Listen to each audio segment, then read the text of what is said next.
ہماری پہلی ایپیسوڈ جو گزری اس پر ہم نے بات کی باغ فدق اور مال فہ کے بارے میں، قرآن اور حدیث کی روشنی میں ہم نے بات کی۔ قرآن میں بھی مال فہ کا جو حکم ہے اور حدیث شریف میں بخاری اور مسلم میں جو ہم نے حدیث پیش کی، اور خصوصاً تشریح کے علماء کے اقوال بھی پیش کیے۔ اب چلتے ہیں تشریح کتب کی طرف، اور اب ہم اس ایپیسوڈ میں بات کرنے والے ہیں کہ مال حضور اکرم صلی اللہ علیہ وسلم کی وراثت کیا ہے اور اس کے بارے میں حکم کیا ہے۔ نیج البلاغہ میں صاف لفظ سے موجود ہے، حضور نے فرمایا نبیوں کی کوئی وراثت نہیں ہوتی، اور نبی جو ہیں، اور فدق کے بارے میں حضور کو کہا گیا یا رسول اللہ آپ باغ فدق رکھ لیں، آپ اس کو اپنے استعمال میں لائیں، جو مصارفین ہیں جو ہے آپ اس میں رکھ لیں، مصارفین کو ہم اور دے دیں گے ایسا۔ تو حضور نے فرمایا نہیں، میں نے باغ فدق کو لے کیا کرنا ہے، انبیاء کی وراثت نہیں ہوتی، لہٰذا حضور نے اس کو عام کر دیا۔ وہ میں آپ کو پیش کر دیتا ہوں، سامنے اسکرین نظر آ رہا ہوگا۔ شیخ صدوق جو کہ بہت بڑے صدوق تھے، مطلب ہے کہ شیعوں کے ہاں بہت بڑے عالم تھے، انہوں نے ثواب الاعمال و عقاب الاعمال اپنی کتاب کے اندر لکھا، بے شک انبیاء کے وارث علماء ہیں، اور نبیوں کی وراثت جو ہے وہ علم ہوتی ہے، دینار اور پیسہ نہیں ہوتا، درہم اور دینار نہیں ہوتا، لہذا نبی وراثت میں کچھ نہیں چھوڑتے۔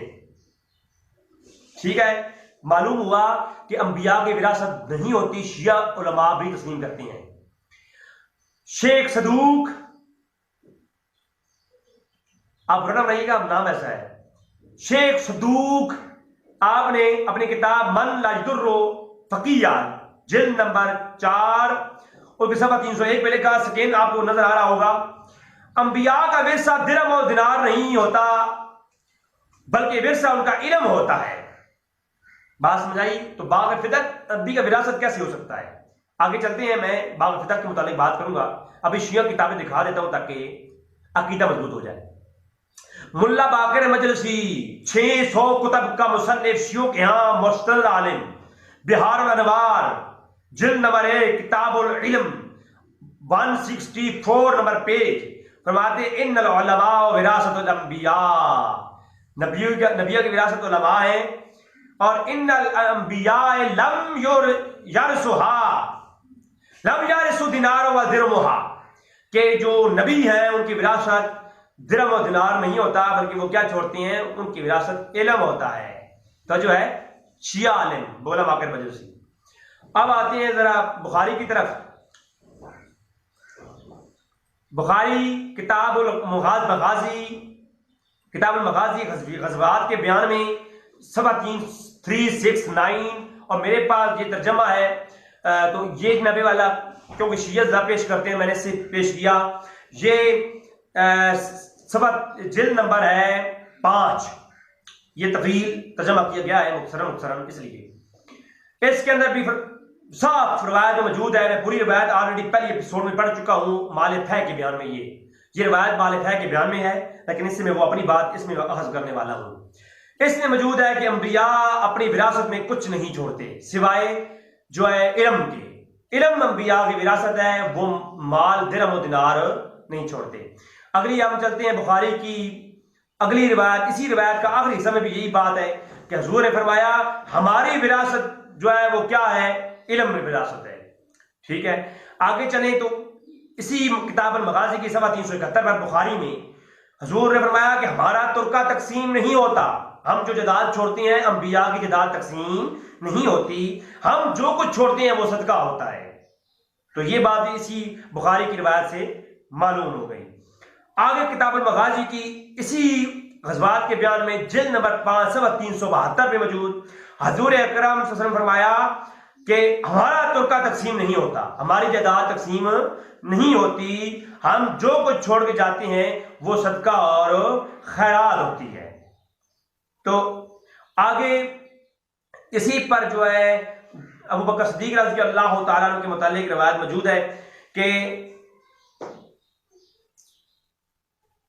حضرت ابراہیم بن موسیٰ نے بیان کیا، انہوں نے ہم کو، معمر نے خبر دی، انہیں زہری نے بتایا کہ انہیں عروہ نے بتایا، انہیں حضرت عائشہ رضی اللہ عنہا سے روایت کیا۔ اب یہ سند ہے اس کی، حضرت عائشہ روایت کرتی ہیں۔ آج تشیع حضرات، کچھ حضرات جو ہے وہ حضرت عائشہ کے متعلق نہیں اچھا گمان رکھتے، حالانکہ حیران کن یہ بات ہے جو روایات باغ فدق کی سکہ ہاتھ پر اور اپنے مطالبہ منوانے کے لیے پیش کی جاتی ہیں، ان کی راویاں ہی اما عائشہ ہیں۔ تو امیر المومنین ابو بکر صدیق کی برگاہ میں اما عائشہ بیان کرتی ہیں کہ ازواج مطہرات، ہم ساری ازواج مطہرات اکٹھی ہوئیں اور ہم نے اور عثمان غنی کو ابو بکر صدیق کے پاس بھیجا کہ ہمارا وصف جا کے طلب کریں۔ تو جب عثمان غنی کو ہم نے بھیجا تو عثمان غنی نے کہو ان سے کہ وہ اللہ سے ڈریں، کیا ان کو نہیں معلوم کہ اللہ کے رسول نے فرمایا تھا کہ انبیاء کا ورثہ تقسیم نہیں ہوتا۔ اس کے علاوہ اگلی روایت پیش کروں، اس کا بھی سکین لگا دوں گا۔ اسی طرح کے ساتھ عائشہ بیان کرتی ہیں کہ اما فاطمہ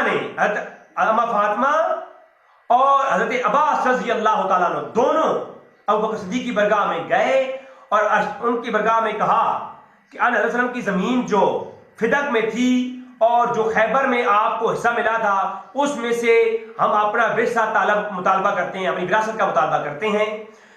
تو اس پر ابو بکر صدیق نے کہا کہ میں نے خود حضرت وسلم سے سنا ہے، آپ نے فرمایا ہمارا ترکہ تقسیم نہیں ہوتا اور جو کچھ ہم چھوڑ جاتے ہیں وہ صدقہ ہوتا ہے، البتہ آل محمد کو اس جائیداد میں سے خرچ ضرور ملتا رہے گا۔ ہم جو ایک حضور خرچ خود دیا کرتے تھے وہ اخراجات ہم اٹھائیں گے، ہم دیں گے جو ہے۔ اور خدا کی قسم رسول صلی اللہ علیہ وسلم کے قرابت داروں کے ساتھ عمدہ معاملہ کرنا مجھے اپنے قرابت داروں کے ساتھ حسن معاملات کرنے سے زیادہ عزیز ہے۔ اللہ اکبر۔ پوری روایت توجہ کرو، وہ روایت جو پیش کر کے ابو بکر صدیق پر انگشت تنقید اٹھائی جاتی ہے، نعوذ باللہ، آپ اس روایت کے آخری الفاظ سنیں۔ ابو بکر نے کہا اے اما فاطمہ زہرا اور اے عباس رضی اللہ تعالیٰ عنہ، آپ حضور کے رشتہ دار ہیں اور آپ مجھے اپنے گھر والوں سے زیادہ عزیز ہیں، ہم آپ کو حصہ دیں گے جو حضور نے دیا تھا، لیکن پورا ورثہ میں آپ کو اس لیے نہیں دے سکتا کیونکہ حضور کی صراحتاً حدیث ہے کہ حضور نے فرمایا ہمارا ترکہ جو ہے وہ تقسیم نہیں ہوتا۔ اللہ اکبر۔ اب آپ خود مجھے بتائیں، ابو بکر صدیق نے کہا کہ آپ ہمیں بہت عزیز ہیں، اس لیے جو ہے میں جو ہے پوری حضور کے حدیث کی مخالفت میں نہیں جا سکتا، لہذا یہ حدیث ہے جو پیش کی جاتی ہے اس معاملے میں۔ اگلی بات، شیخ صدوق، اب میں برا نہ بنائیے گا، پھر میں نام جو آتا ہے شیخ صدوق، شیعوں کا معتبر عالم، اپنے جلد نمبر 4 میں وہی من جدرو جو نا فقیہ کے اندر لکھتا ہے کہ انبیاء وراثت میں کچھ نہیں چھوڑتے، جو کچھ چھوڑتے ہیں وہ کیا ہوتا ہے؟ صدقہ ہوتا ہے، اور وہ وراثت میں درہم اور دینار نہیں چھوڑتے، انبیاء کی وراثت علم ہوتا ہے۔ تو جو ہے نا، یہ شیعوں کو معتبر عالم اس کی گواہی دیتا ہے۔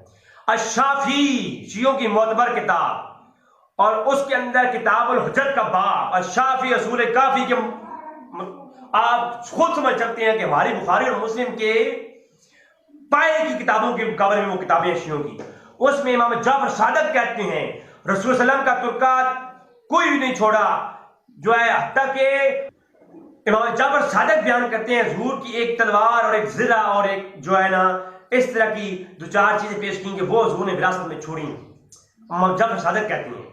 اور اگلی بات سنیں، امام جعفر صادق کہتے ہیں سورہ کافی میں کہ اللہ کی قسم ہے حضور جب فوت ہوئے تو حضور کی جو ایک زرہ تھی نا، وہ ایک یہودی کے پاس گروی پڑی ہوئی تھی، حضور نے ان سے جو ادھار لیے تھے، حضور نے وراثت میں اور کچھ نہیں چھوڑا۔ اللہ اکبر۔ تفسیر فرات، شیعوں کی معتبر تفسیر، اس میں ہے حضور نے فرمایا، علی نے فرمایا یا رسول اللہ میں آپ کا ترکی کا وارث ہوں۔